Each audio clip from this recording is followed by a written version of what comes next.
不开玩笑，美团闪购马上就到，精彩继续！加油！加油！掌声欢迎小齐。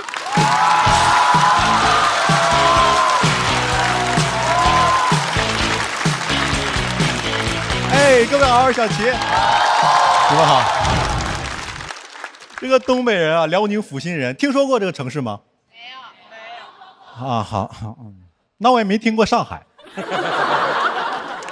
不太喜欢阜新，因为没有年轻人，没有娱乐了。阜新唯一一家酒吧，我还不知道正经不正经，因为他卖麻辣烫，也没有狼人杀店，你知道吗？他们生活中就狼人杀，老龄化很严重，就一堆老头老太太在广场天天聊，说昨晚谁死了。房价也特别神奇，我现在在老家买那个房子值3万，我10万买的。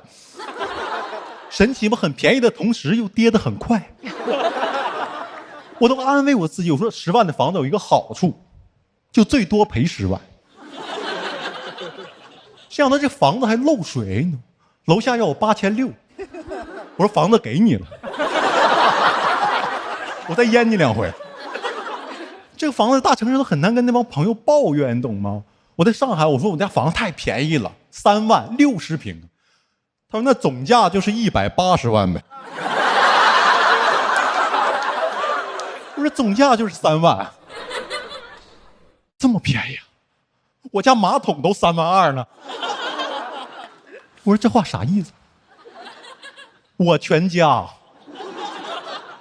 我妈妈爸爸没你爸爸住的贵。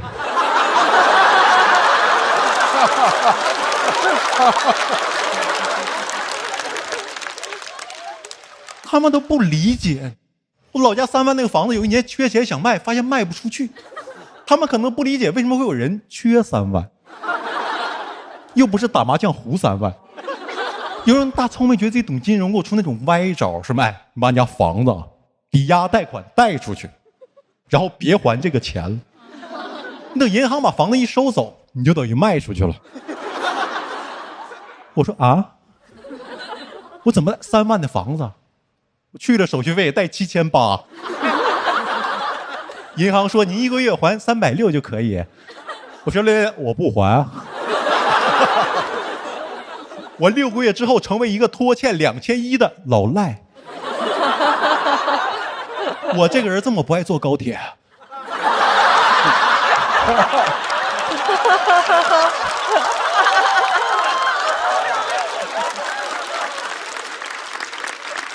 而且阜新没有年轻人的岗位了，导致我爸觉得世界上只有一种工作叫工作，就是进编制。你知道东北进编制等于什么？贵族，就感觉立刻从一个辽宁阜新人变成了一个北京孩子。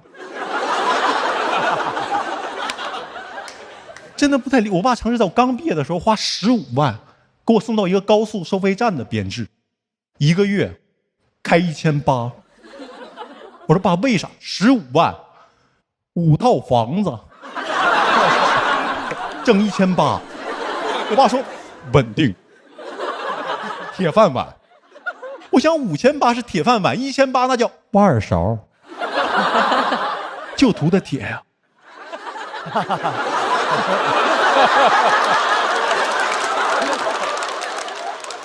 我觉得就是图面子，你懂？又想要个1800的稳定工作，我不用花15万，我可以随便找个3000块钱的工作，我跟老板说，哎，我就要1800，咱就能稳定。老板生意黄了都得带着我，因为这样的傻子不好找。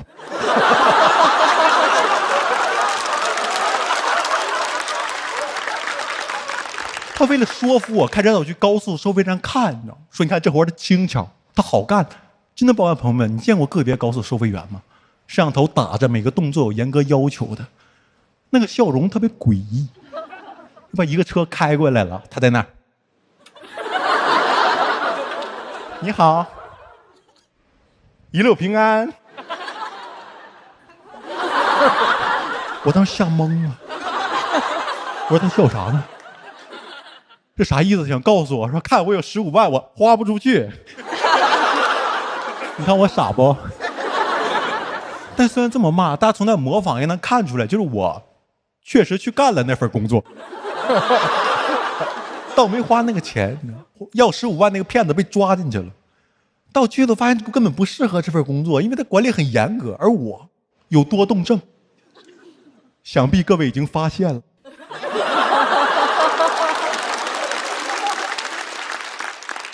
我甚至做不到说话的时候不摇头。我干的第2天就因为抠手被记过了，就这个抠手呢，我朋友都不敢相信，问说你抠的是你领导手啊？你握手的时候在哪？哎呦，特别怕替班，我连续工作18个小时，朋友们什么感觉？那些车特别多，我感觉我苹果肌需要拉伤了，我马上长出8块苹果肌。后来他开始颤抖，因为他力竭了。司机看着我都害怕，因为我冲他那么笑的那么。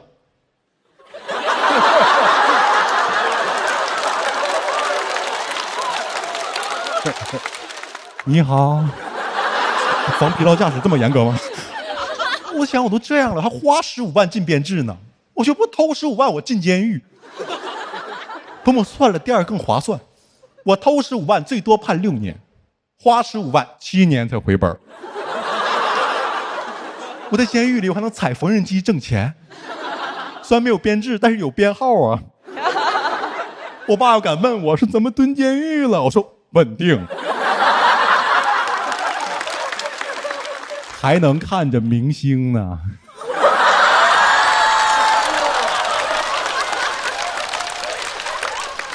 我以为稳定是这个工作唯一的好处了，我干的第2年我就被 ETC 取代了。笑的不是让我天天打电话卖 ETC， 我觉得很屈辱，因为我都不是被人工智能取代的，那 ETC 就不智能。这玩意00几年就有，我感觉时代的车轮都开出去5公里了，然后掉头回来压我。阜新还有年轻人呢，撞死你！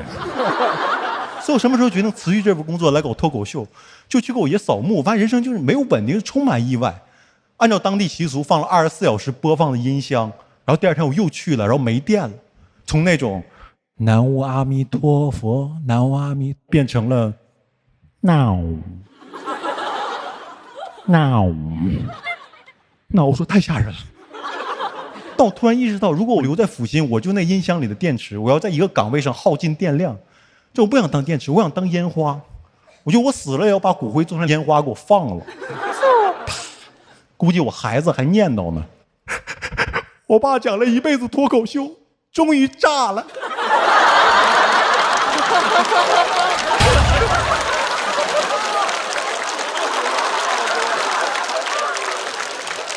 而且我一定要他们记住我，在我在灵堂要放个音箱，防止没电变成声控的，一来人播放我那些经典段子。孩子来看我，往那一跪说：“爸，我来看你了。”你好。闹鬼了吗？闹。吓人，快跑！一路顺风。谢谢各位小齐，拜拜。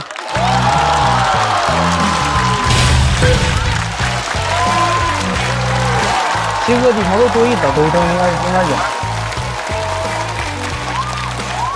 来，小齐的锁票倒计时。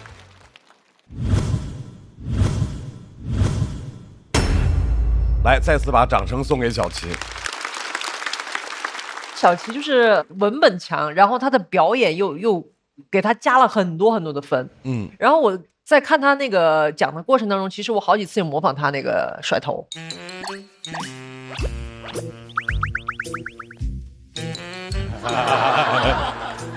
小齐，你是平时就是这样的，还是你上台表演他自带的一种风格？我情绪激动的时候就会甩，就是甩。对，那你要是那个洗澡用花洒的时候，就直接躲那个花洒。这教不着。特别像 rapper， 他要有自己的 flow 的时候，要有手势啊，来控制跟强调自己的节奏啊。哇，你这个风格特别适合在印度演出哈，一直咬啊！哇，小齐跟周姐在印度会更火，就是。小齐，你今天讲的是高速的收费，你还做过什么工作？我其实是在那个影楼里给儿童摄影师修图的，完给做摄影设计之类的，然后还干过木匠，还干过美发小工。你本身就是这个是你哥们儿那个去是的，是的。然后抠手那个是也是真实的，是那种就我们的困境很像嘛。我们喝酒的时候，我在那个影楼天天熬夜，一个月挣2000块钱，然后熬大夜，完他也是在收费站，然后就离家很远，然后就共情了嘛啊。那你是怎么走上那个脱口秀的舞台呢？就是有一回，我当时当过法人啊，也当过法人啊啊，法老的人啊。我在一个摄影工作室嘛，我开了一个，然后当时在那个工作室里、影棚里，住，然后又工作。然后我在影棚里只有一个床垫子，每天从床垫子睡醒了，走到工位开始干活啊，然后干完这活玩一会儿，回到床垫子睡觉。创业哈，对，就感觉有时候1周都不出，就特别孤独，说话都有回声啊，因为那个太空了。然后我就查了一下，然后网上有那个关于脱口秀的一些演出也好，还是活动也好，去了，然后慢慢认识到，开始讲脱口秀的。哦，等于脱口秀算是一种自救的过程，是不是？啊，算是自己把自个儿救出来了。对。我觉得他这次其实离他最好状态还差得很远，但即便如此还是超强。小齐是一个特别敢于满场打滚的那种，对，那种表演者。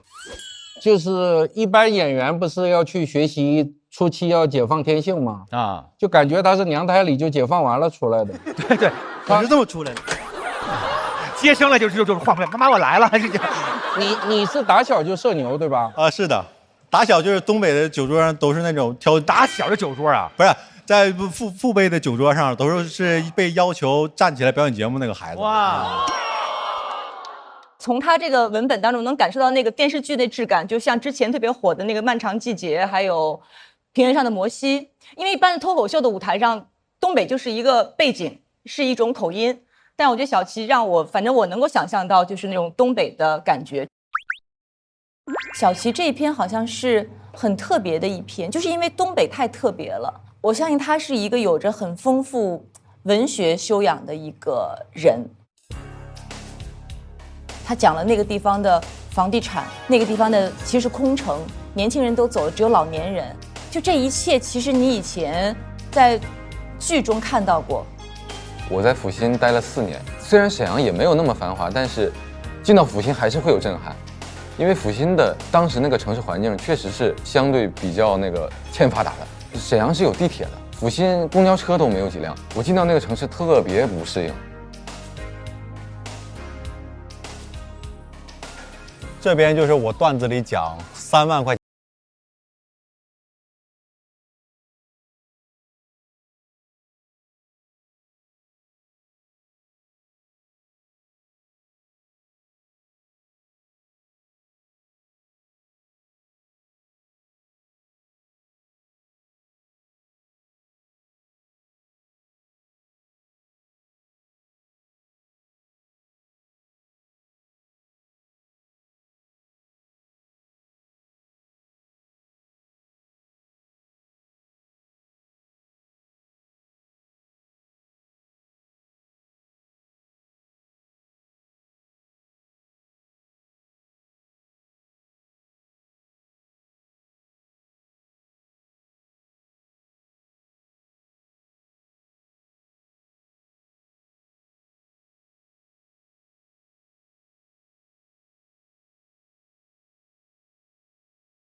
本来我6月10号去成都演出，他去成都玩，都定好了，我俩都没商量。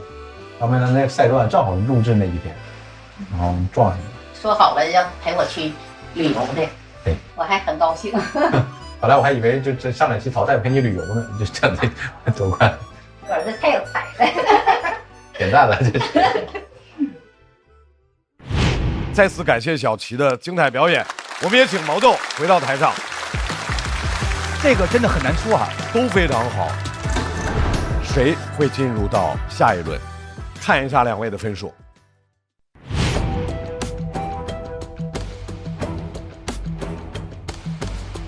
这个很刺，这个有充满了悬念。你觉得？小齐吧，40票呢。我觉得毛豆，毛豆吗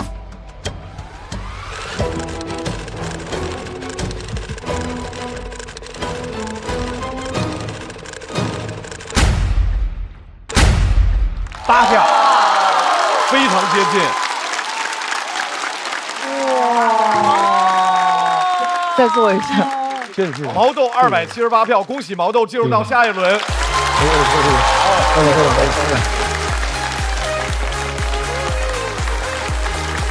哎，又是炖煮，又是炖煮，闹鬼了。哎呦，哎呦，谢谢。小齐270票，待定区稍作等候。打累了，待累了。梁志明，哎呀，270还行，没啥问题，挺好。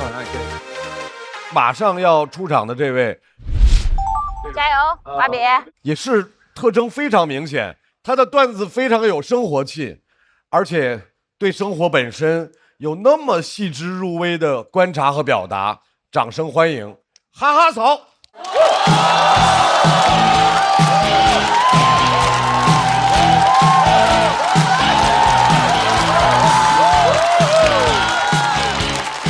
Hello， 大家好，我是哈哈嫂。前段时间就是我家发生了一件很大的小事。什么事呢？就是大扫除的时候，我老婆从我以前的书包里面翻出来一封情书。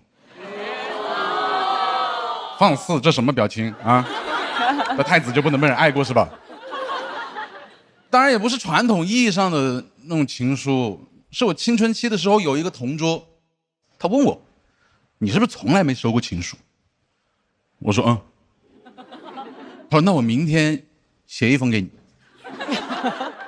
你明天呢也写一封给我。这都不像情书，这有点像是这个礼尚往来。我青春期的时候，其实没有人喊过我帅哥的，都喊我胖哥。明明班上有更胖的，但我就是被分到了胖哥这个外号。所以我觉得，哎，应该不会真的有人给我写情书。我很担心第二天就我写了。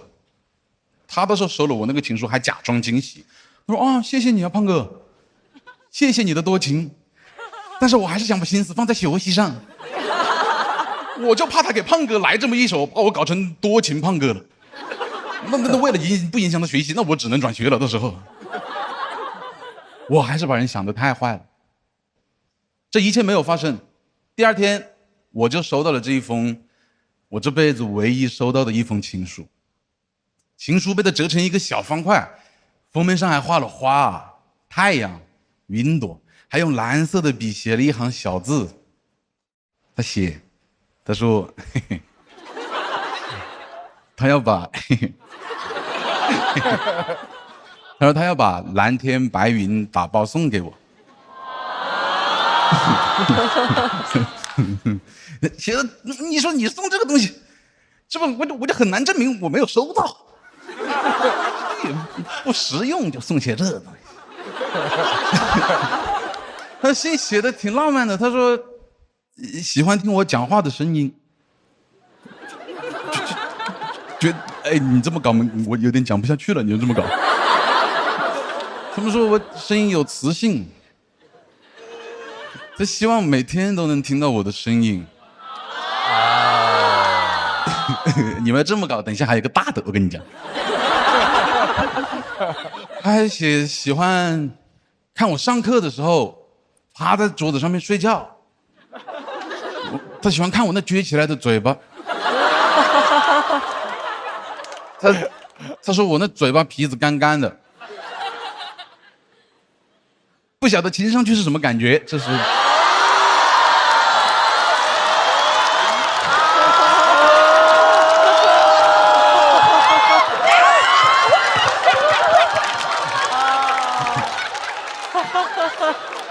啊，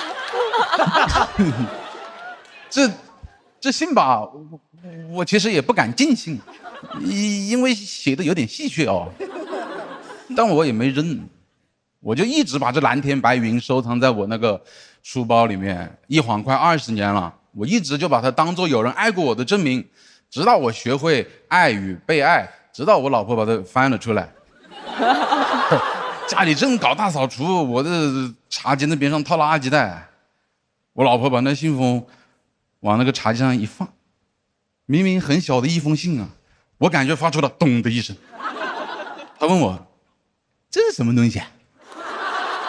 哎呦，等一下，我跟你去拿个唇膏，我看你嘴巴皮子有点干干的，老公。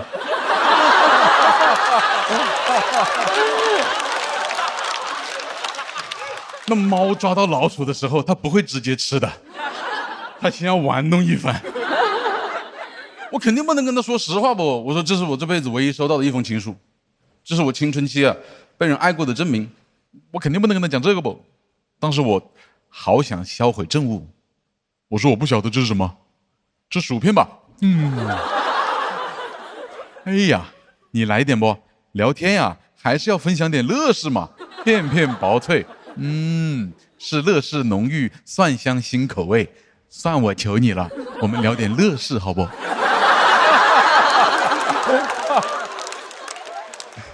后来还是他先打破了这个尴尬，他说好像是情书。我说哦，想起来了，是有过这么一封书信啊。哎，我之前还翻到过，我当时就想给他丢了，哎，没找到垃圾桶，当时真是。接着我老婆问了我一个不愧是看过70遍《甄嬛传》的女人才能问出来的问题。她当时问我啊，那这是留着还是怎么嘞？我当时第一反应是啊，还可以留着。那我想把它裱在家里面。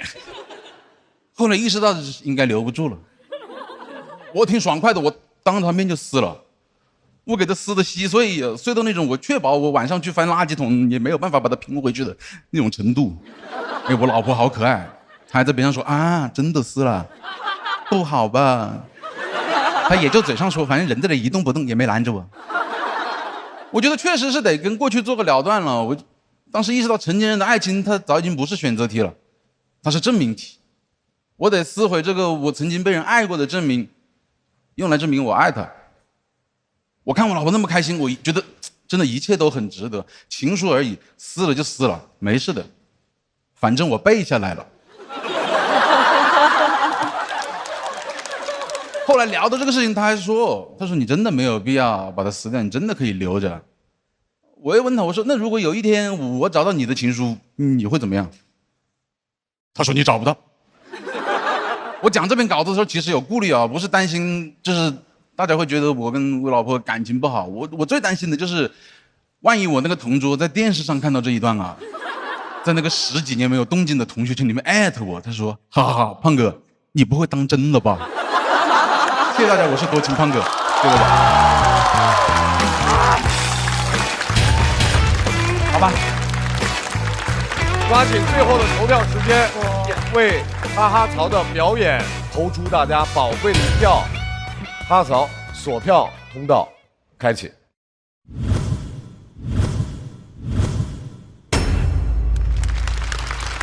因为我太爱哈哈曹了，我特别喜欢他，但是整个过程之中听着温馨又可爱，还有一点伤感，然后就那种酸甜甜的故事。对对，因为前边你最开始那些表情啊，还有那些感觉，我们都感觉到那种劲儿了，特别可爱。我老是听着可开心了，在这儿。然后是因为我刚才坐在这儿一直在想，那个脚本如果不是你这么一个可爱的观众缘好的人讲，可能别人讲就会有点恶心。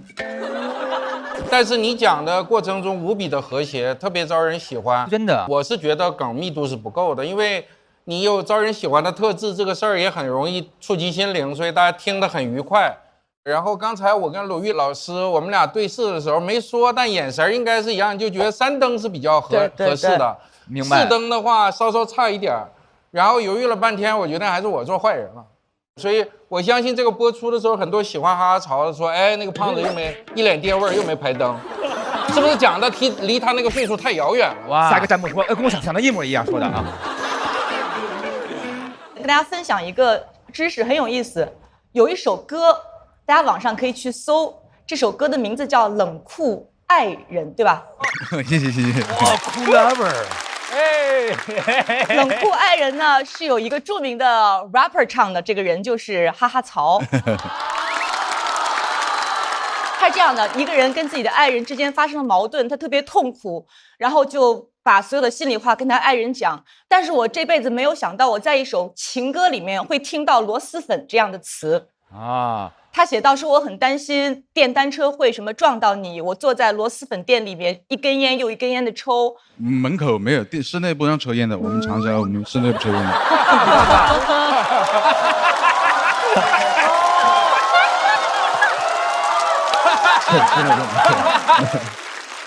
哦，说错了。对。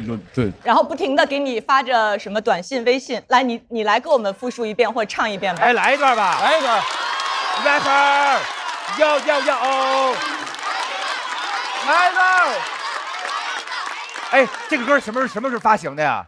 这首歌真的很感谢去年的那个节目，我第一期不讲自己说唱歌手嘛，完了那个腾讯音乐、QQ 音乐就去我们 studio 签了我们一张专辑，对，然后就是当时的第一首写的歌。那我们能听一段吗？这也是说唱的是吧？好，干唱是吧？因为说唱讲究阿卡贝拉嘛，阿卡贝拉咱们来一段也行是吧？可以。窗外下着雨，希望你也像我想着你，早上赶飞机，穿过云层，我想见到你，我需要勇气，掏出一颗炙热的心，你3言2语，我在悲剧里演喜剧，这次没有去追你，看着你的背影慢慢远去，我的心碎一地，还等新电瓶车撞到你，你潇洒背影。第几次我记不清，我坐在螺蛳粉店，一根烟一根烟。哦，对，我没写清楚。你看看，不怪于老师，是你没写明白。我坐在螺蛳粉店门口。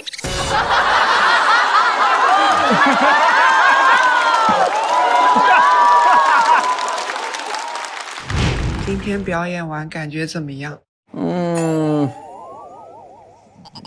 没有达到我预期的那个效果吧，可能没把它搞得最好吧。我在舞台上喜欢讲一些朋友，讲我老婆，讲我小孩。我讲的时候，我就会觉得我们虽然隔得挺远，长沙离上海，但那一下他又在我身边，那感觉挺好的。哈曹演的时候，我可能是全场有流眼泪的人吧。而且他那句话一直在戳着我。他说：“现在他知道，爱不是选择，爱是证明。”哈尔曹这片他是不一样，他不是那种大笑的稿，他不是那种炸的呱呱炸的稿，他就是那种微笑着全程看完的那种稿。我很喜欢，我非常喜欢。我觉得我人蛮好的吧。收到过。有好多次吧。我应该没给男生写过情书，我有写过情书，好像收到过。对，有收过，对。因为我高中当时还是挺喜欢一个男生的，然后我就把情书写好，然后让我们班的一个男同学送给他，因为我们班男同学跟他好像是那个好朋友吧。然后他是让他的好朋友送给我的，然后我喜欢上了他这个好朋友。应该是给我的英语作业本里面偷偷塞了一个小纸条，很老套的，就是从我第一次遇到你，大概就夸了我是那种很阳光啊，什么很搞笑。哎，我小时候就很搞笑了已经。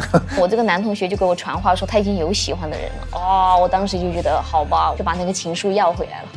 然后上面写一句很简单的话，就是那种，比如说你今天穿得好可爱啊，什么这种，就是，哎呀，现在想起来就是无比的羞耻。一些关于想念的描述吧，就是你不在我今天大概干了什么，就干了什么什么，但然后结尾会说那个啊，有你一起在就好了。我写过太多情书了，最重要的，如果结婚了的话，尤其是结婚的话，写情书可太重要了。我就觉得没用的事儿，跟心血来潮的事儿是最应该做的事儿。其实刚才大家展开了一个特别有趣的讨论，没有人定型过说一个演员一定要怎么样，他可以在这个舞台上有各种各样的风格，关键是不是能够打动人。来看一看哈哈曹在他的表演之后，他得到的票数。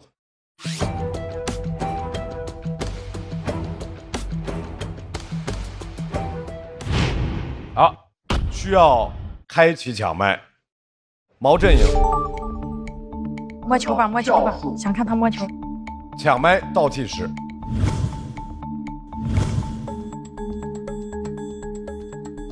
又搓小球了。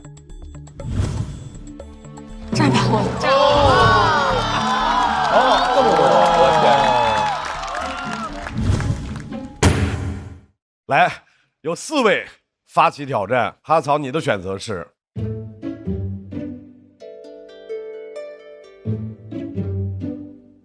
你们石头剪刀布来。真的不敢选人了，我 PTSD 了，张老师。哦，不敢选人了，就一局啊，石头剪刀布，摇定口，石头剪刀布，石头剪刀布，不，决赛还是一个车轮战呢。脱口秀和他石头剪刀布啊，可爱，非常可爱，可爱赛道，掌声有请小蝶。对。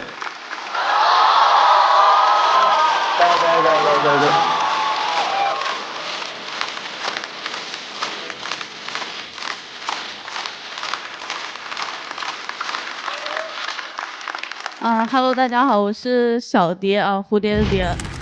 上台用了比较长的时间，因为裙子太长了。所以今天呢，我就来吐槽一下大码女装。我的尺码呢是XL，跟哈哈曹是一个尺码。他人高马大，我人不高，码也很大。其实我特别讨厌跟别人说我的身高体重，但是我发现大码女装店的店主特别不信任自己的顾客，我都下单了，还要追问我身高体重。我说156、165，智能客服变成了人工客服，问我哪个是身高，我说这个重要吗？还有一次更离谱，对面问我哦，那你是165公斤还是165斤？我去他家详情页看了一下，最大码可以穿到350斤，10XL。这个店家也太有格局了。我去问他，我说有那么多300多斤的人吗？店家说，我在你这么重的时候，我也没想到自己能长到300斤，你也不要给自己设限。同为胖子，我能理解他这种攻击性，同时我对那个10XL的衣服真的很好奇，我买回来试了一下，那个衣服版型非常的奇怪，特别宽松，我一个160多斤的人在衣中晃，但是他领口又特别紧，我一个160多斤的人被300多斤的衣服卡脖子了。我真的很好奇，一个300多斤的人脖子怎么可能比我都细呢？这个衣服到底是设计给谁穿的？我想来想去，应该是一只300多斤的丹顶鹤，或者一只300多斤的开塞露。然后我还发现大码女装的设计逻辑呢也非常的奇怪，尤其是在裤子这方面，他们就默认腰围越大，裤腿就做得越长。就是我在长胖的同时，我还会长高，所以我经常需要去找裁缝裁一下我的裤子。一来二去，阿姨就开始问我说：“怎么又是你啊？”我说：“裤子太长了。”她说：“那你买短的呀。”我说：“短了腰围不合适。”她说：“那你买腰围合适的呀。”我说：“我买到了。”所以我来找你裁。就慢慢我发现了，我买1条裤子可以收获4条裤腿，多出来的2条裤腿还可以再做2条裙子。然后我还为了买到围度和长度都比较合适的裤子，我动了一番小脑筋，想到一个好办法，我直接买170的8分裤，还有180的7分裤。甚至最夸张的时候，我开始买2米的5分裤。我觉得最主要的原因是因为大码女装店的模特都是百里挑一的瘦子。就有一次我看一个大码女装卖货直播，那个主播最多只有90斤，看他卖大码女装，我突然就觉得毛豆也可以去卖减肥产品。就那个主播呢，还给自己肚子上套了一个巨大的假肚子，然后拍了拍肚子说：“我现在应该有160斤的样子了。”然后我一看他现在那个样子哦，肚子特别大，脖子特别细，我满脑子只有3个字：开塞露。就我觉得他在侮辱我，因为我就有160多斤，我们胖子只是胖了，不是变异了，没有那么畸形。这种开塞露体型呢，我觉得对标的不应该是我们大码女孩，应该是中年啤酒肚。然后那个女主播当时背对着镜头，套了一件裙子在身上，然后把她的大肚子一拆啊，回头说：“我们家的裙子版型就是这么好，再大的肚子都能立马消失。”哪里消失了？我都看到了，她把它放在旁边的椅子上了。我的肚子可卸不下来，真肚假肚能一样吗？我当时发了一个弹幕，我说能不能让助理试穿一下这件裙子？助理应该有160多斤。刚说完，助理就把我踢出了直播间。我当时真的很生气，我反手就去投诉这个直播间。我换了3个理由，一开始我说他们资金诈骗、人身攻击，都没有举报成功。后来我换了一个理由，我说他们直播撩衣服露肚子，直播涉黄，成功了。而且我后来翻到一些更离谱的直播间啊，大码女装的模特是一些男人，还有一些外国人。我觉得这个也太荒诞了，什么样的衣服，为什么他的目标客户不方便自己亲自出镜呢？我去全网搜了一下，这样的衣服除了大码女装，只有寿衣，应该还有大码寿衣。就大码女装找一个真胖子，他们已经这么不乐意了，大码寿衣还得找一个死胖子。有点沉重啊，那我换个语调，死胖子。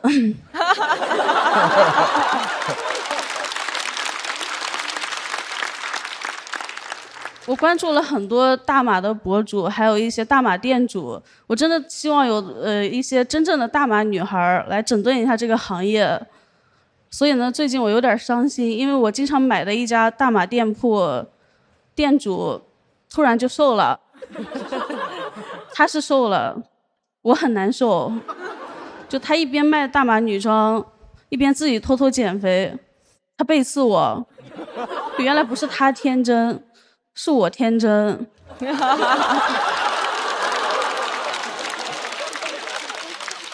我现在逛他家的店呢，逛出了一种物是人非的感觉。我现在看他家的衣服，都感觉是他瘦了以后要出的旧衣服。这种冲击感特别强，就好像余华突然写了一本书叫《死啦》。我写这个段子呢，是因为我发现好像所有的人都默认最小码就是上等码，然后还有人会一直说哦，胖了穿衣服就不好看。其实有一种可能就是你只要稍微胖一点点，设计师就已经开始不好好设计衣服了。所以呢，我们不要把矛头对准自己，我们就做好自己，然后也希望那些大码商家能做好自己的衣服。好，就讲到这儿吧，谢谢大家，我是小蝶。谢谢，掌声送给小蝶。小蝶的索票通道倒计时。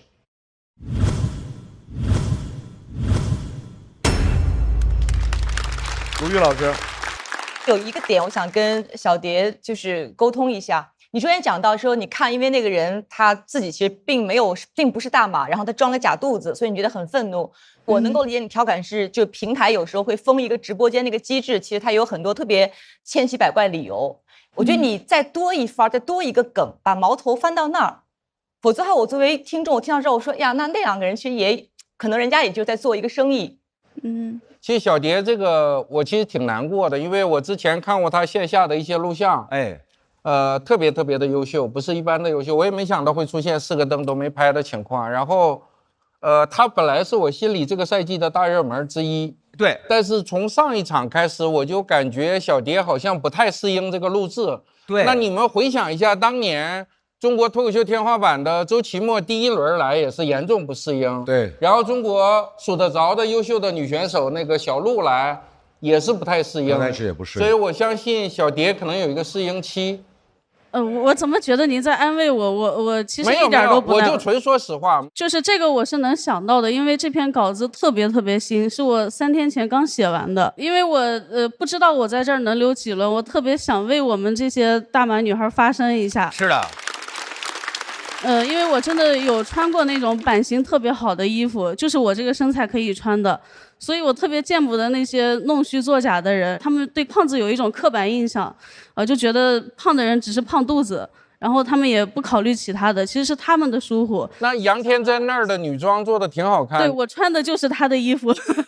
我就是想说，大码女装这个行业好像就是真正有情怀在做的，其实并不多。所以她瘦了以后呢，我其实心里面有一点点小的难过，就或者说担心吧，害怕她以后不好好做版型，所以想上节目就好好激励一下她。对，我就希望她继续好好做，因为这个裙子我真的很喜欢，我穿着特别好看。再次谢谢小蝶给我们带来的表演，一段脱口秀表演能够引起大家的讨论，并且大家能把它当成一个话题，认真的去想一想。这就是一个好的脱口秀的选题。再次感谢小蝶，同时哈早回到台上。2位的表演在结束之后，我们要看一下他们的票数。来，哈曹对小蝶，请看。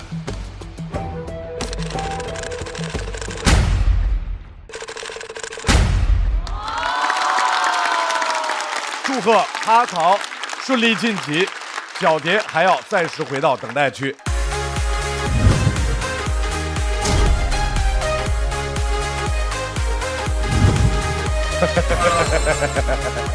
Welcome。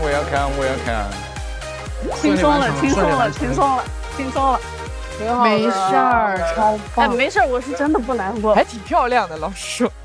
我想改变一下大家对大码女孩一定是比较可爱的风格，这种刻板印象。如果是我的话，我比较喜欢千禧年的那种辣妹风格。越是大码的女孩，越需要去适当的露肤，然后展示自己的一些优点，然后才能获得一些正反馈。对，我觉得小蝶那个那个东西很值得聊，因为我也是个大码群体嘛。所以最胖的时候，我当胖哥的时候210斤。还有为他的群体发声，他做了一件很棒的事情。对我们来说，这个舞台太宝贵了。他不仅仅是想为自己说话，他想为很多人说话，他想要这个话题被更多人看见，得到更多的讨论，他就有改变的可能性。所以我看到他在台上，哪怕在票数不太好的情况下，依旧非常淡定、非常完整的表演完他的作品，我觉得我挺佩服他的。各位，刚才又是盾，所以仍然是从盾里面出人。这位朋友其实上一轮给我们留下了深刻的印象，因为他开启了一种新的脱口秀的文本，叫做爽文脱口秀。据说还有创新，掌声欢迎吴鼎。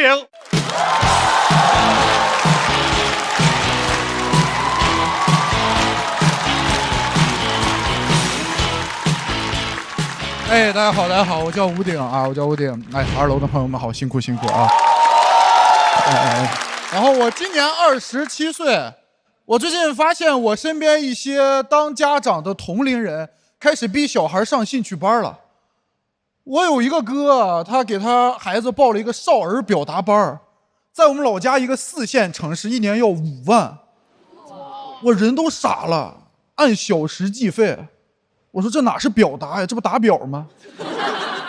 我当时就很奇怪，我说学这个东西要5万吗？啊，你真想表达，你不如给我教孩子讲脱口秀，对吧？你给我5万，别说教他讲，他讲我爬都行，对吧？咱爷俩也整个漫才，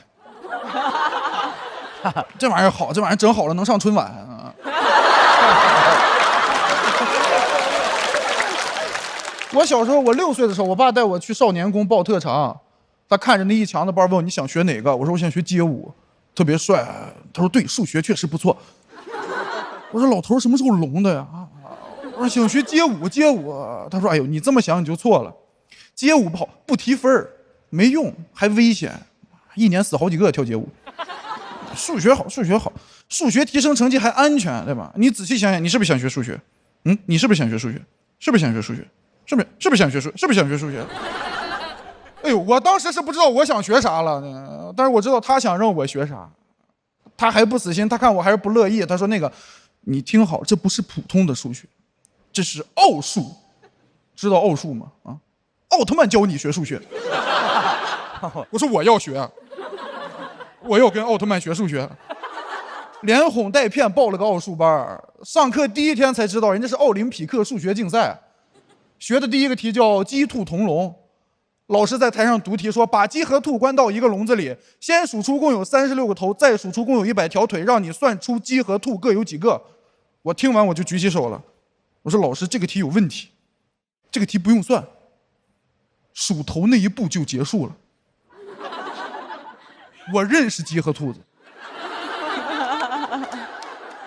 我可以看脸。你正常人数头的时候就应该分出来，对吧？这是鸡、兔子、鸡、兔子、鸡、兔子，哪个傻子这么数呀？头。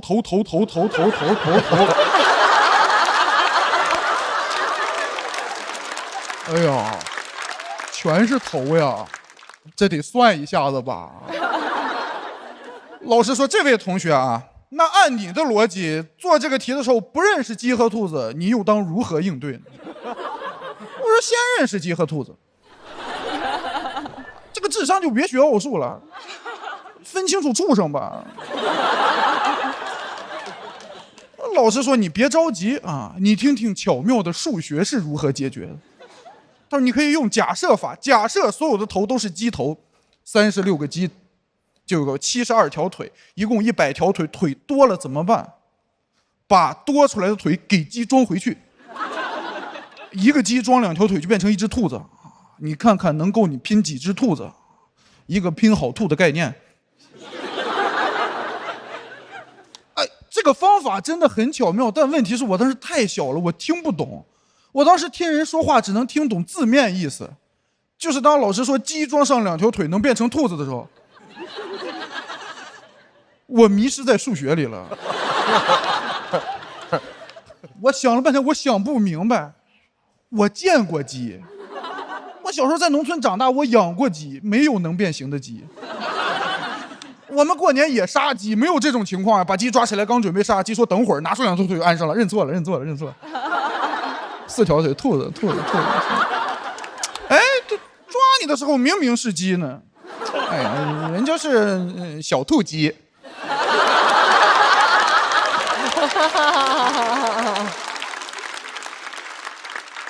所以去年第1轮就淘汰了啊，有自己的艺术理解。我当时还跟老师在那争，我说老师，鸡变不成兔子。老师说在这个题里啊，鸡能变成兔子。我说鸡在哪都变不成兔子，要变你变去吧，反正鸡变偶不变。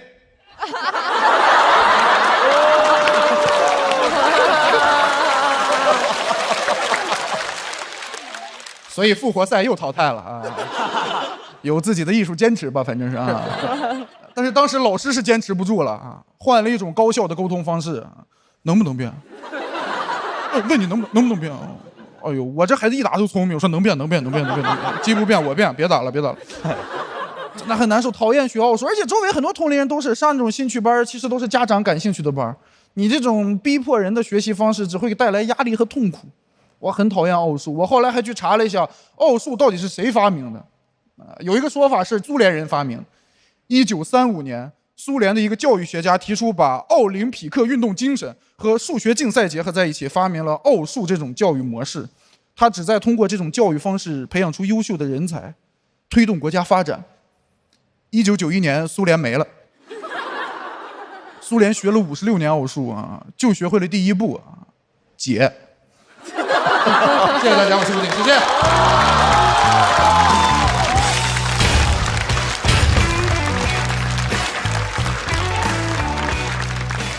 屋顶的索票通道倒计时。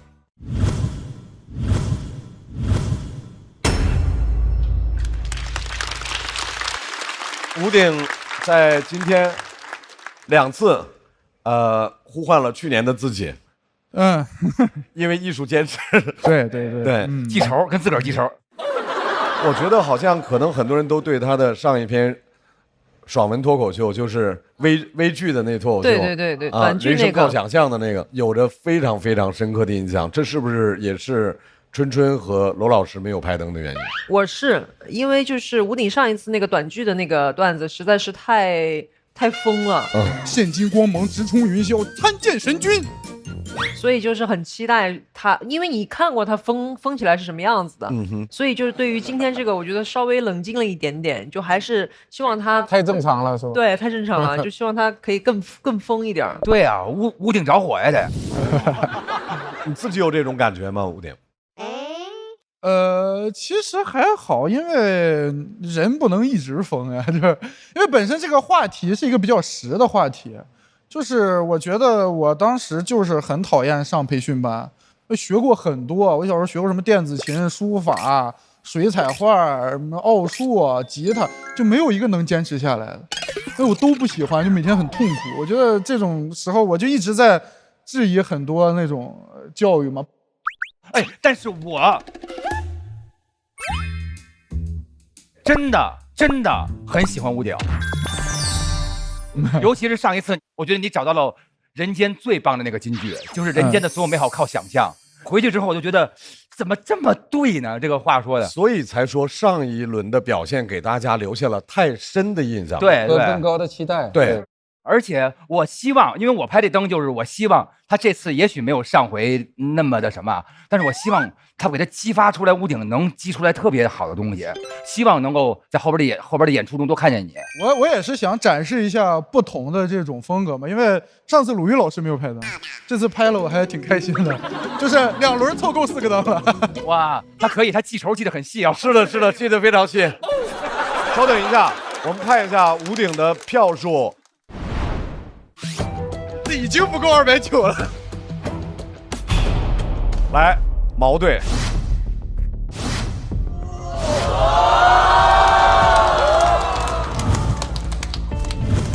哎呦，哎，3选1，屋顶现在选择权到了你的身上。就很不好做选择。哎呦，观众还想看哪个呀？菜菜，大家想看菜菜。行，我唯一能做的就是让观众实现自己的愿望，好吧？再找吧，来吧。菜菜来喽！上一季这位演员提到了卫生巾的羞耻，给大家留下深刻印象。他总能在生活的尴尬当中找到他的脱口秀的灵感。掌声欢迎菜菜。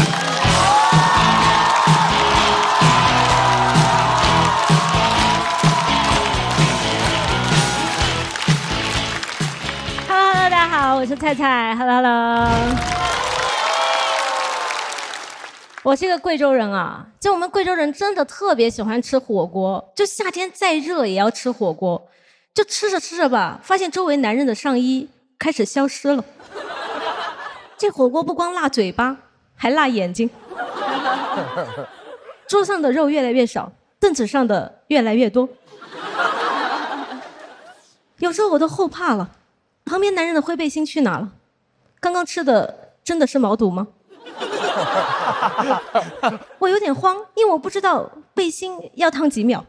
但我好羡慕啊，因为我觉得他们好坦荡啊，因为我就是稍微露出一点内衣肩带都会非常的尴尬，而且肩带这东西吧，它很不争气，就每次我越紧张的时候，它越要往下滑。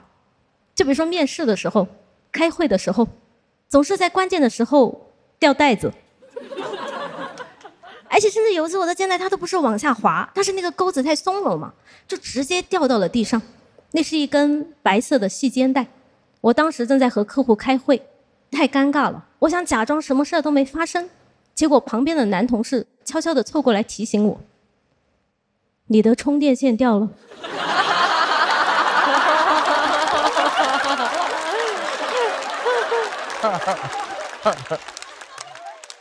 然后我刚松一口气，他就弯腰去给我捡了。这是我第一次希望一个男人别绅士，也别近视。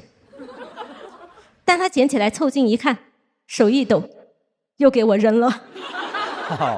我就感觉这个充电线它漏电了。我就一直不明白，就一件内衣100-200嘛，动不动就100-200，为什么会连肩带都固定不了呢？直到最近啊，就是我开始频繁的讲这个段子嘛，然后大数据它就开始给我推了一种产品，叫内衣肩带固定带。你们听听这个名字，就感觉它是一个绕口令。内衣肩带固定带，大妹帮小妹挑小麦。一些奇怪的喜剧技巧。但是我就怀疑嘛，会不会是肩带下滑了，所以说固定带的那个销量才会上去啊？因为不然内衣肩带露出来有什么好尴尬的呢？是因为会让人联想到胸吗？但胸不是很常见吗？胸是什么？胸是炒鸡蛋。西红柿炒鸡蛋，这不是你喜欢的吗？我明白。对不起。但我发现吧，就是如果你不尴尬，你就不需要花钱去解决这个尴尬。就比如说我有个健身的男生朋友啊，他夏天就只穿一种衣服，就是那种非常性感的健身背心，那个腋下特别大，都垮到胯了。我这个朋友，我身高刚好到他胸口嘛，然后夏天风特别大的时候，我走在他旁边啊，经常就能够感受到从他的背心吹出来的穿堂风。那个风一过，我就能看到他的胸。我记得有一次我俩在一个路口等红绿灯嘛，我在他左边，他的右边正好站了一个和我差不多高的女生，一阵穿堂风吹过，我俩的视线就交汇了。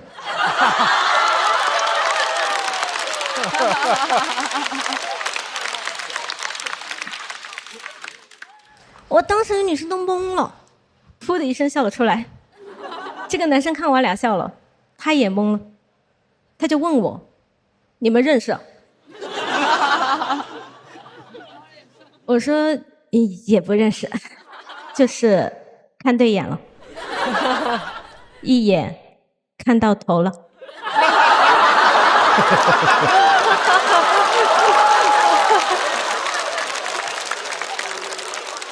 但他一点都不尴尬，他从来没有想说他要不要买个胸贴贴一下，反而过了一会儿，他就跑到我的面前，抖了一下他的胸肌，说他今天练了1小时，都要炸了。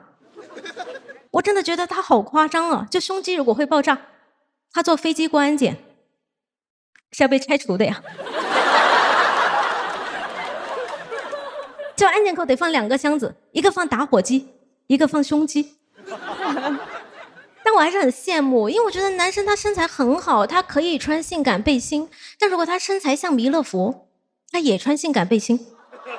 女生就完全相反，你比如说淘宝上最畅销的2款内衣，一款是小胸显大，另一款是大胸显小，对吧？而且这种内衣其实都很难穿，所以说我们女生就回家的第一件事情就是脱掉内衣嘛。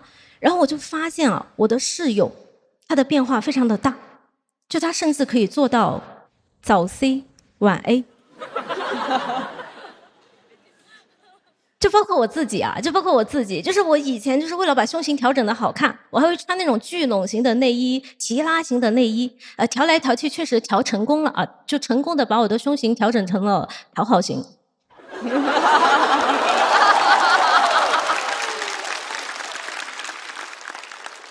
然后我是 C 嘛，我说的是我的脱口秀水平。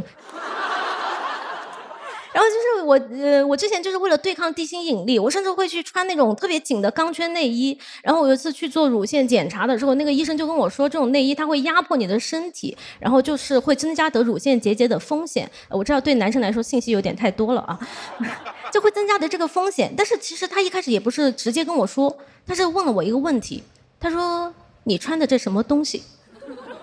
当时给我问懵了。我就回答了一句我现在想起来都尴尬的想要尖叫的话，我说啊，不好看吗？当时那个医生看我的眼神啊，就感觉这个钢圈它压迫的是我的脑子。但其实唯一一个被钢圈压迫过脑子的是孙悟空。就你们想象一下，孙悟空如果是个女的，那个金箍就会变成2个，做成钢圈内衣戴在她的胸前。齐天大圣的秘密。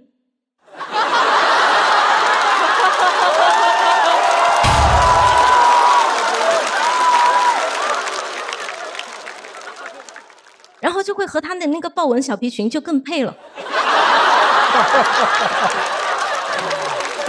可以。然后他每一次大喊妖精，是俺老孙一棒，然后他一举起金箍，肩带就掉下来了。然后妖精就会说：“你才是小妖精。”但是我就想说，就胸就是我们身体的一个部位，对吧？其实就每个人都有嘛，男的也有，也分大小。就是他们不穿内衣，所以不知道自己的胸围。所以我在想说，就是什么样的办法能让我们对待胸的态度更坦然呢？我想是，如果说用它分类行不行？就比如说节目组的赛制用胸围来分组，这才是真正的突围赛。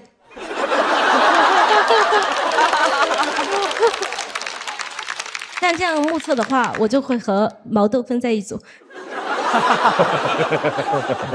但我最后想了一下，我觉得还是不行，还是不行。我们不能用身体来定义人，对吧？因为这样的话，就害怕我们就看不到男人的才华，就只能看到他们的胸了。就讲到这里，谢谢大家，祝大家开心。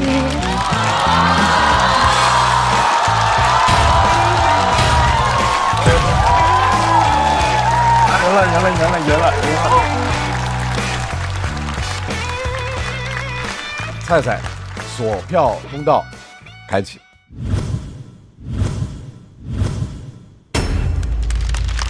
谢谢。菜菜为什么这次选择了这个题目？我从小到大就是会受到这种困扰，就比如说我初中的时候，我和我一个关系很好的男生朋友聊天嘛，然后聊着，就是我跺了一下脚，我就发现他的视线就变成了一个逗猫棒。所以说我就挺想聊的，因为我想把这个东西就是说破嘛，我觉得是真正困扰我的东西，所以就想说一下。真的是西红柿炒鸡蛋那一块真的很古灵精怪。哎，大老师那个梗是我们和编剧讨论的，是送给你的。谢谢，我当时都懵了，我说这是我的礼物吗？我的生日还没到呢。好喜欢啊！谢谢。我的感受啊，就是因为女生会有身材焦虑嘛，小胸要变大，大胸要变小。然后要穿这个钢圈的内衣，然后他去检查的时候，医生说的这段话，我觉得他是反打回来的一个有力量的一个说辞。这个钢圈压迫的其实不是你的胸，是你的脑子。我觉得这个点打得特别的有力量。谢谢老师。当然，他本身笑点够密，那些好像听起来乱七八糟的东西，其实也是你才是小妖精，也是非常想要拍灯的点。仔细想是很有条理的。我想多说一句，因为我前几天跟一个女嘉宾在对谈的时候，她就讲她小时候，她打篮球的时候，她说每一次投球会有很多男孩在篮下等着她投球，因为她的那个身材比女孩可能发育要早一些。她说她就为了很怕到篮前被人看，她就离得远远的投篮，她居然就练出了一份很过硬的那个3分投篮的技术。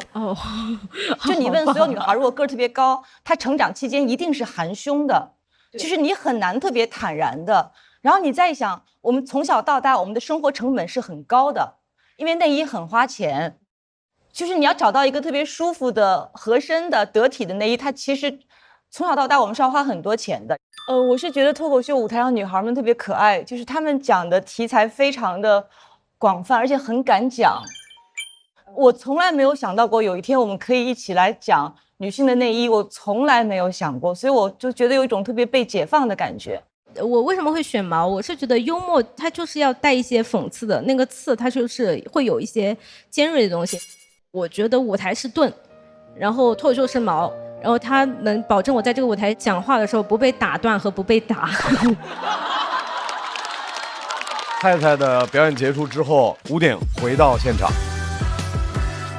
我们来看一下，在吴鼎和菜菜的表演结束之后，他们的得票情况。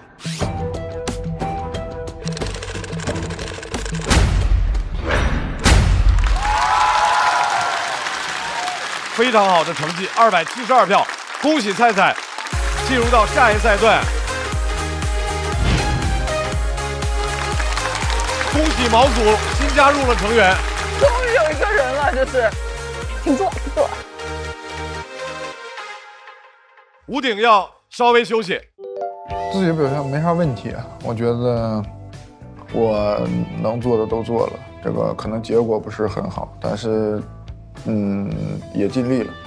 比如说你第一轮还挺独特的，人家肯定会对你有期待，因为演出也好，节目也好，它其实是个一场论，它其实可能之前一直也是有各种问题，但是天时地利就是跟观众都对上了，但是你那场没做好，你每一个环节都可能是问题，所以我没啥后悔的。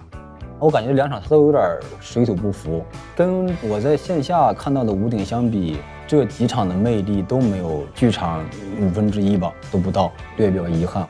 很多演员值得大家去线下去感受他们的风采，说真的。所以现在是要毛组派人出战了。马上要出战的这位朋友很有趣，一个想做编剧的法务，编剧是不容易，法务其实何尝不是困难重重？让我们掌声欢迎孙熙。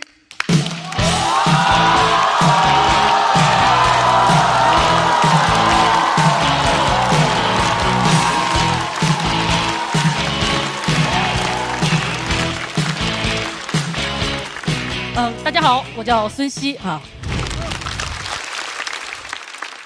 我是一个公司法务，就是脱口秀急需的那种法务朋友。其实我工作有10几年了，一直都没有什么成就感，因为多年的工作经验教会我一个特别重要的道理，就是法律庄严不可侵犯，但法务可以。我做过的最受摧残的一份工作是在一个暴雷的公司里讨债。我们当时突然爆发了200多起风险诉讼，有几十亿的货款没有追回，领导就扔给我一沓判决书，让我去讨债。我当时特别不能接受这个工作安排，就堵了领导3天，想问他要一个说法。然后领导说：“小孙，你看这精神状态，多适合要债呀。”然后我就被流放到了新成立的催债部门，那就约等于是我司的宁古塔了。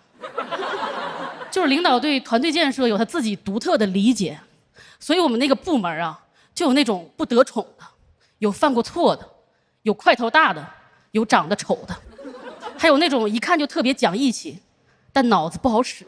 然后有一个大哥，本来他不需要来我们这儿，但是他喝醉了，说自己小时候学过跆拳道，直接就被空降到我们这儿做了小组长。然后我上班的时候呢，经常就觉得恍惚，觉得自己工作在一个黑帮电影的剧组里。那时候我还有点清高，因为我是团队里唯一一个211毕业的法学硕士。但你们知道吗？当我和他们站在一起的时候，居然毫不违和。我有时候对着镜子看着我这张脸，我都想说：孙熙，你是不是融入社会融入的太快了呀？你也太社会了呀！然后你们也明白，我们虽然看着比较草莽，但其实都是公司里的弱势群体。我记得我们第一次要债的时候特别紧张，想叫2个保安来陪陪我们，直接就被拒绝了，因为我们公司也欠别人钱，保安得留下保护领导。然后催债真的太难了，尤其是法务催债。你们想一想，法务怎么可能要到债呢？我们脑子里学了那么多的法律限制，我们行动起来很保守的。你知道每次催债的时候，我都是以说服和感化为主，必要的时候还带着一些哀求。就是在干这个之前，我一直以为讨债的是孙子这句话只是一句玩笑，直到我认识了200多个爷爷奶奶，他们真的都可厉害了，真的，每个人都不只有一个孙子。所以每次要债的时候，我们就像葫芦娃一样围在爷爷的身边。每个娃都有一些神通，但就是谁都不能从爷爷身上要回钱来。当然我们也不是每一次都这么窝囊的，我也有过一些职业的高光时刻。就有一次我们公司要去外地要债，就给我们租了一辆高高的大卡车，拉着我们往郊区开，我们就满满当当的站在那个卡车上边。那是我第一次坐敞篷车，我当时背着法律文书作为我的法律武器，其他人就站在我身后，拿着他们能找到的其他武器。那一刻入戏太深，我都忘了自己是个法务，就觉得特别的斗志昂扬，今天一定要做一番大事了。然后我们就被警方监控到了，说有疑似流氓团体在往郊区集结。我那个时候还挺年轻的，做事很完美主义，所以当我被警察定性为疑似流氓的时候，我特别羞愧。我说为什么只是疑似流氓呢？我们是哪儿露出了破绽？这句话也太否定我们的能力了吧，听着像我们 cosplay 流氓一样。然后当时警察就特别担心我们暴力催收嘛。我说这个你完全不用担心，我们只是流氓，又不是法盲。说出来你可能不信，我其实是个法务。警察听完更惊讶了，啊，什么团伙里还配了法务？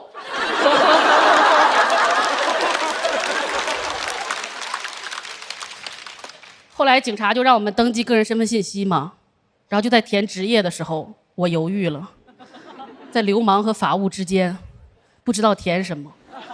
我以前从没想过流氓也会成为我的一个职业选项。那一刻悲从中来，就想起了老师对我的很多教诲，不是说好只要好好学习就不用干这个吗？然后那一天我们是上午出发，凌晨3点才回家，第二天居然还要上班。那一刻我就特别的愤怒，因为我意识到我们装流氓的比真流氓还要辛苦。真流氓只需要夜里出来就可以了，你们见过早八的流氓吗？然后我在那个公司工作了1年半吧，几乎就没有要到过什么钱，就偶尔不小心要到钱，也会有那种意想不到的烦恼。就有一次有一个债务人特别的配合，主动说要把公司这个月的流水都给我们还债，很感动。然后我就收到了500。你们是不是和我一样在等那个万字？没有，只有500。他欠我们1个多亿，只还我们500。我都感觉这500不是用来还债的，是爷爷给我的压岁钱。然后按照公司的规定，就每一笔还款都要准确的登记在总公司发放的债务登记表里。但是因为我是第一次填那个表嘛，我不知道它是以万元为单位的，只取整数。所以当我那个500输进去的时候，一回车就变成0，一回车就变成0，就真化整为0了。你知道我人活那么大，我第一次觉得小数点好残忍呐，感觉500被逼得投河自尽了，连个水花都没有，连个尸首都找不到，他被困在算法里了。我当时真的特别的慌张，我说我到底要怎么和领导解释？我说领导，你别看它是个0，其实它是500，这个0能花，这叫零花钱。领导会怎么想我呢？啊，小孙可真不错呀，都开始虚拟货币了。然后后来我就实在是没有办法，我就只能把这个500填在了备注栏里。然后每到午夜梦回，你知道吗？总能看见这500，就质问我，为什么500不能参与运算？为什么我的工作如此没有意义？我就感觉我所有的努力就像这500一样，一回车就不见了，一回车就不见了，最后搞得我严重抑郁了。后来我就问我自己，孙熙，早知你把这500花了该有多好呀，是不是就不用上报了呀？公司虽然会因此而告我职务犯罪，但500块钱呢，连定罪的标准都不够呀。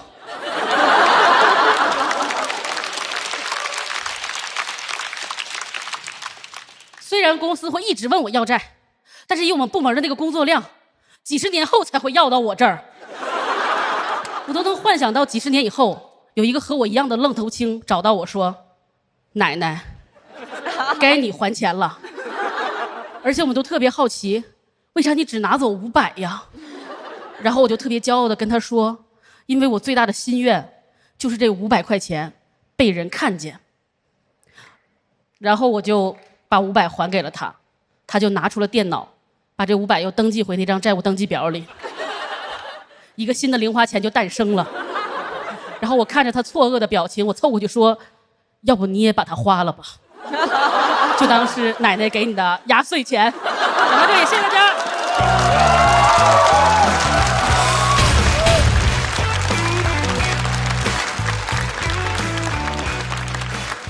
孙熙的锁票倒计时，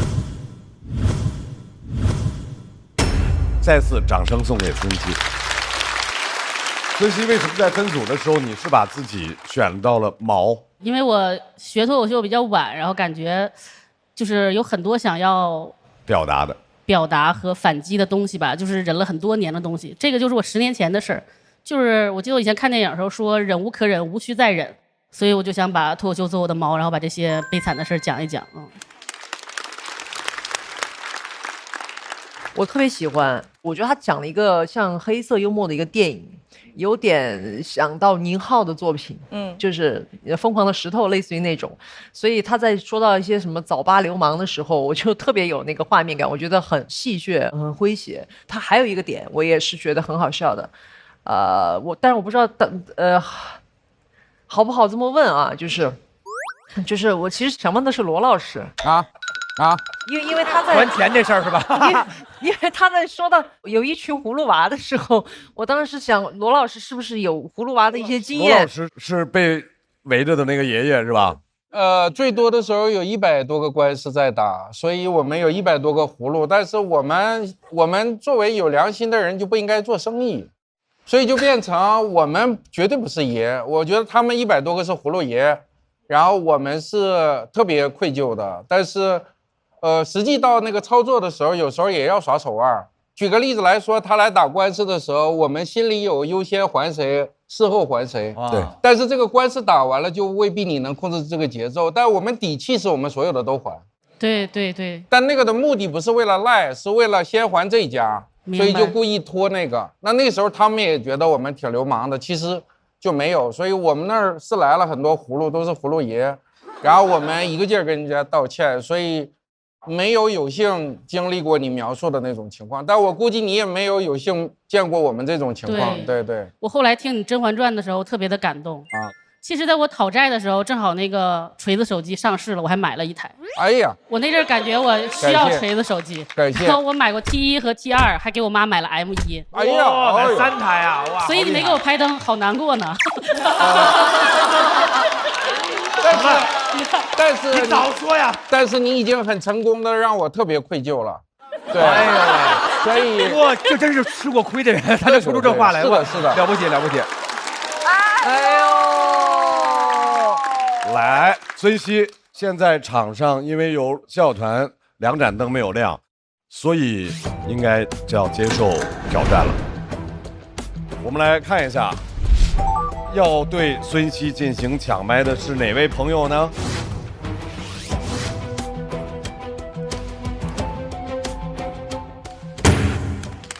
有2位。来，那么孙熙，就我和二哥真的挺熟的，然后我在大连读书，然后他也在大连工作，所以就二哥好了啊，谢谢二哥。二哥来了，好嘞，来吧，二哥上。二哥加油！加油！加油，二哥！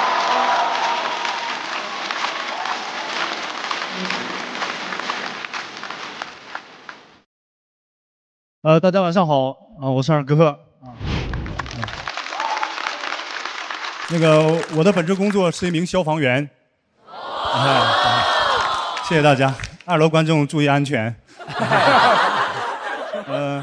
当我接到这个导演的电话啊，让我上来录节目的那一刹那，我非常的激动。你知道我是第一次录节目啊，给我最直观的感受就是节目办得很正规。无论是逃生通道的设置，还是灭火器的数量啊，都很合理。你知道，我一直是在做兼职消防员啊，不是兼职脱口秀演员。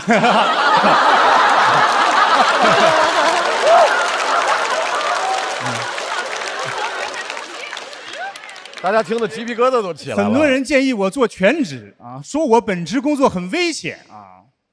其实我感觉脱口秀它也安全不到哪里去，因为我们本职工作啊，这个待遇非常的好啊。我们备装都是统一配发，内衣、内裤、袜子都是统一配发，营区环境也很优雅，每当我吃完晚饭，都会来到3楼我们那个阳台，伴着夕阳会让我陷入沉思。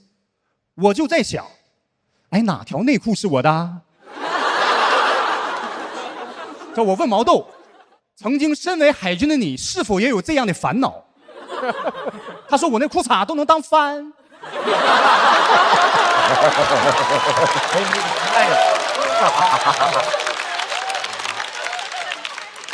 其实我跟毛豆都来自大连，其实我跟毛豆一样，一开始我爸也让我当海军，我当时不想当兵，我怕吃苦，我当时就想用烟头烫我自己，威胁我爸。你知道我爸看见以后特别懊恼，儿啊，何必呀？爸爸不了解你啊，你小这么不怕烫，你去消防吧。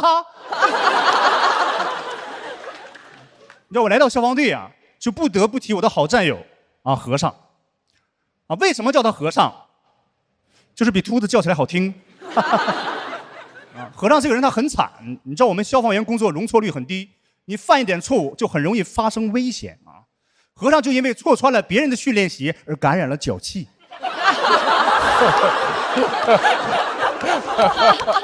我递给了他一管脚气膏，他说：“好兄弟就应该有福同享。”他也不想想我怎么会有脚气膏。可以鼓掌。你知道我们管理员就熄灯以后不让玩手机。有一天熄灯以后，和尚手机震动突然响，我队长进来查寝，他刚想接，这小脑子活，歘嘴沙底个滋滋滋。我队长笑了，说：“你把我当傻子呢？”和尚也笑了，可能是队长说对了。手机被没收了，和尚闷闷不乐来找我，说：“老二你不讲究啊，队长来了你不会通知我吗？”我说：“我不讲究，我没打电话通知你吗？”你知道和尚是我队的开心果啊，给我们带来很多快乐，甚至有的时候在我们工作当中啊，都给我们带来快乐啊。我记得有一天晚上，一个大的厂房起火，大火都被浇灭以后啊，我们2条枪相对进攻，扑救一些残火。我跟和尚1条枪，我给他把水带，我俩就这么样往前进攻。这个时候和尚可能是因为紧张，帽子突然掉了，然后他顶着他的大光头，他这样去捡。你知道消防员在火场里对光是很敏感，对面那个水枪手很有经验，一枪就把和尚干倒在地。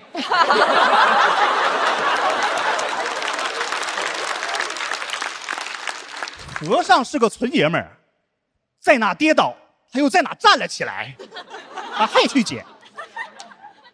这个举动彻底把对面枪手激怒了，明显加了点压。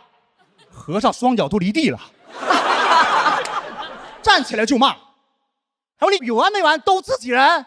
你知道在空气中光的传播速度，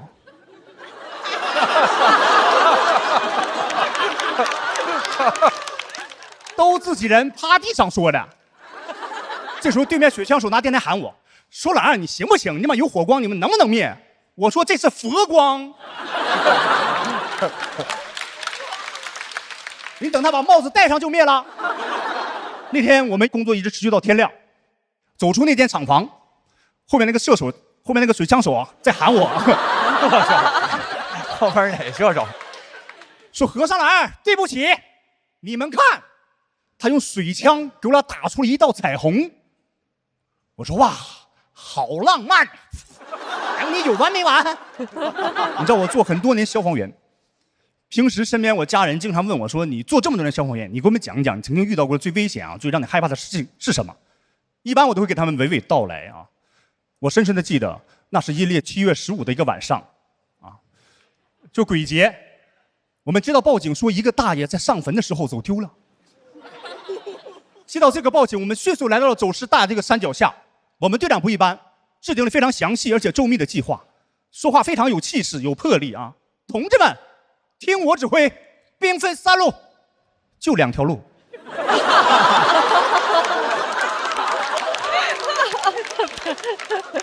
人员分工，和尚老二，你俩中路。中路根本没有路啊，中路不好推啊。和尚在前，我在后，我俩跋山涉水，给我溜个呛。突然来了个坟头，和尚就开始手舞足蹈，你干嘛呀？我以为是不是遇见法师了，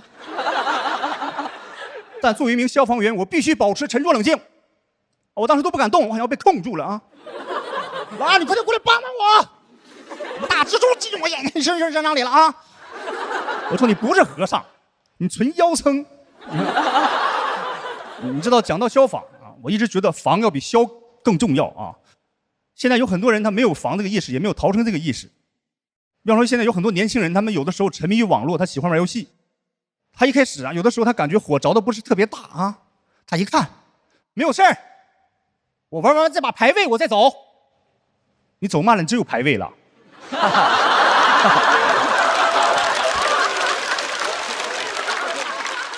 我记得有一次我在一个社区讲完啊，我说逃生的时候防烟很重要啊。我们成年人你猛吸3到4口就很危险。一个大爷噌敢站起来，我抽30-40年烟，我还差你这3口4口。我说大爷你要相信消防员。大爷一听来劲了，我最不相信消防员。有回上坟我走丢了，消防员就没有找到。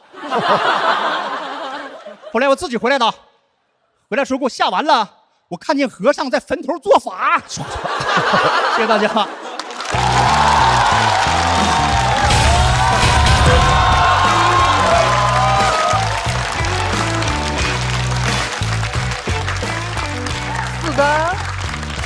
是的。哇！各位，来为二哥的表演投票。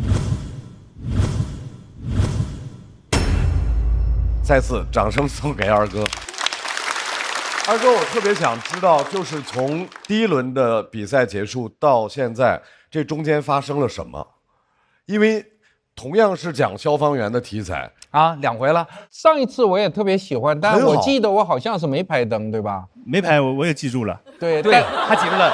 但希望你说这些能让你感觉好一点。我回去睡得也不是很好。哎呦喂，对，然后今天你就整个表现非常精彩，我就拍的毫无心理负担，然后特别高兴。还有就是咱们一般会说脱口秀演员说那个包袱抖的脆不脆？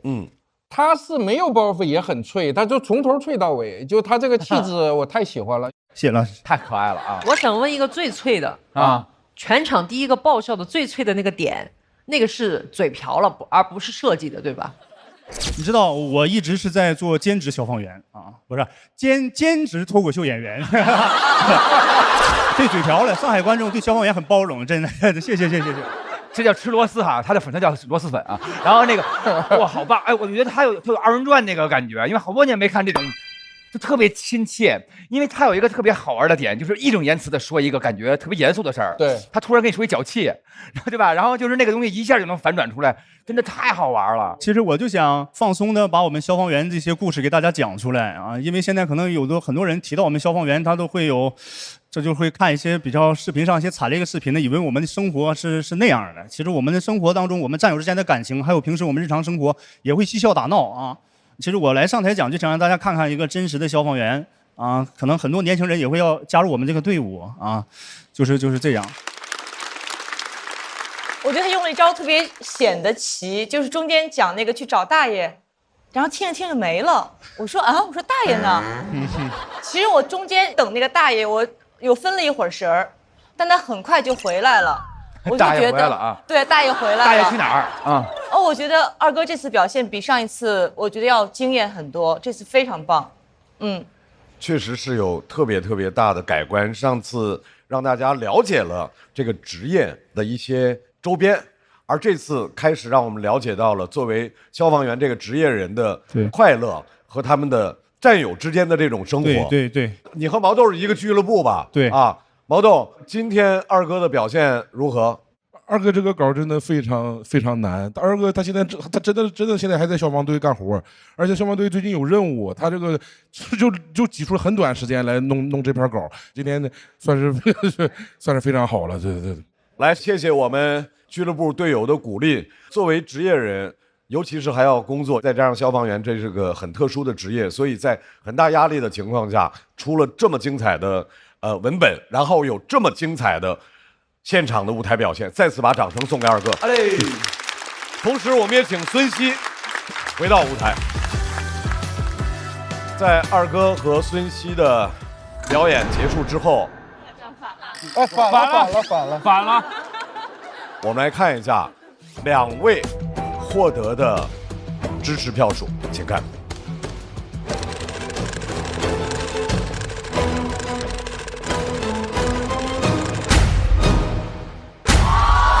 二哥分真高，我厉害！二哥获得了谢谢非常高的274票。盾又赢了，掌声恭喜二哥进入到下一轮。孙熙要在等候区继续等待下面的结果。牛，太高牛！牛！坚持消防员太炸了，这。我俩水火不容，我是海军，他消防。二哥进去更让我开心。为什么？比较有突然性。二哥他这个稿在线下试的时候效果没有那么好，我也很担心。今天这个时机什么的都很好 ，timing 很重要。对，我自己晋级更让我开心，因为毛豆在我心里他肯定晋级。特别的好，可是分还是好低啊。不关是他在舞台上每一次那种特别有力量的呐喊，都能精准的戳中我，就是一个被逼到绝境的一个小人物的一个反抗。因为相对来讲，孙熙他入行也不久，我觉得他会有很长的一个路要去自己面对这些挑战。各位朋友，脱口秀和他的朋友们第2季第2赛段矛与盾之战的上半场到这儿就全部结束了。美团闪购神速晋级快人一步。接下来我们来看一下本场的晋级名单。本赛段一共有30个晋级名额，目前一共有12组演员晋级，还剩18个晋级名额。毛阵营晋级2人，盾阵营晋级10人，盾阵营暂时领先，另一方的朋友要继续加油。再次恭喜所有晋级的朋友们，还没有表演的这些朋友，相信你们能给我们带来更精彩的舞台。我们说脱口秀又是矛又是盾，希望矛和盾给我们的生活带来新的力量。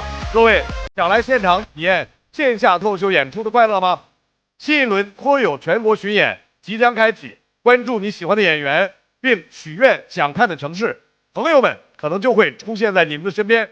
比赛仍然在继续，下周同一时间继续关注。我们下半场再见，拜拜。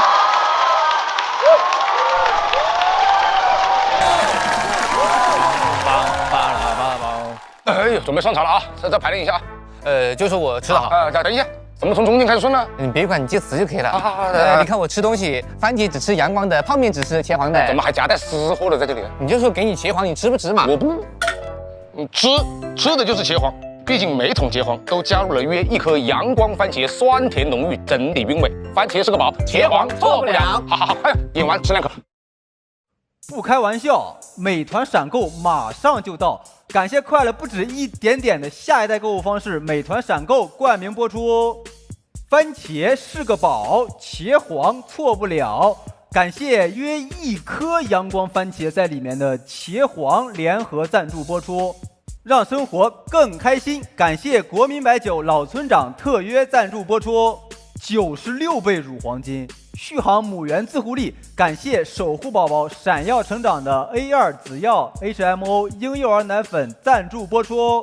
找回状态，脉动回来，感谢随时随地帮你call back好状态的脉动行业赞助播出。聊天就要吃乐事，分享美味，快乐加倍，感谢片片薄脆，乐事不停的乐事赞助播出。真好笑，真有机。本节目由3方认证真有机的海天有机赞助播出。我们这个赛段叫做矛与盾之战，目前矛阵营有2组演员晋级，盾阵营有10组演员晋级，票数最低的12位将在本轮结束之后告别这个舞台。哇，那谁抽球吧，真抽球吧。没有人主动抢，没关系，我们还有非常精妙的设置，叫做有缘香。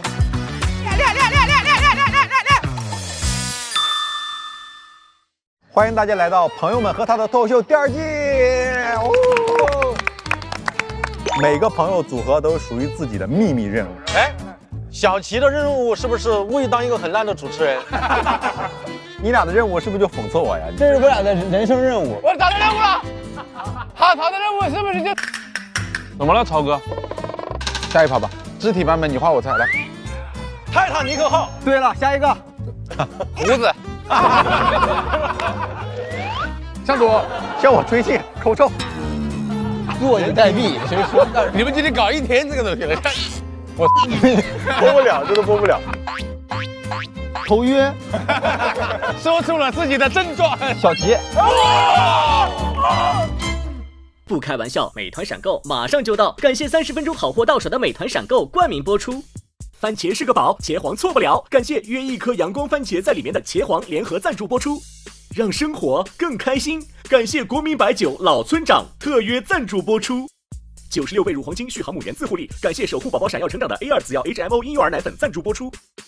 找回状态，脉动回来，感谢随时随地帮你 call back 好状态的脉动行业赞助播出。聊天吃乐事，分享更快乐，本节目由片片薄脆乐事不停的乐事赞助播出。真好笑，真有机，本节目由3方认证真有机的海天有机赞助播出。脱口秀和他的朋友们第2季，每周5、周6中午12点更新，会员抢先看1周。延伸节目《朋友们和他的脱口秀》，每周1 12点更新 ，SVIP 抢先看1天，还有超多幕后视频不定期掉落，记得准时追更哦。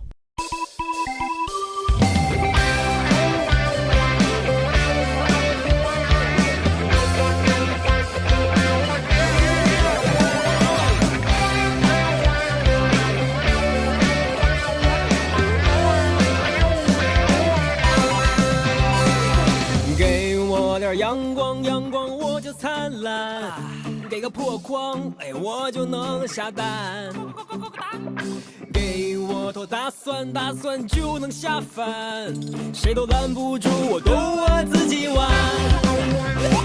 给我一个木马，我就开始旋转。给我一个主角，我就开始撒欢。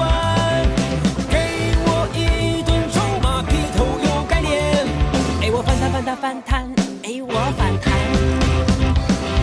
天生就是自来嗨，原因留给别人猜，管他该来不该来，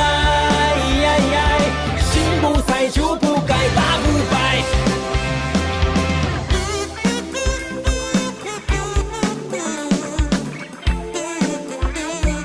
更多节目精彩资讯，尽在新浪娱乐、微博综艺、新浪综艺。感谢新浪新闻、腾讯新闻、腾讯娱乐、立地城传媒、最人物、他刊、扣儿小姐、王半仙、跳海大院对本节目的大力支持。颜色我偏不看，给包鲜艳。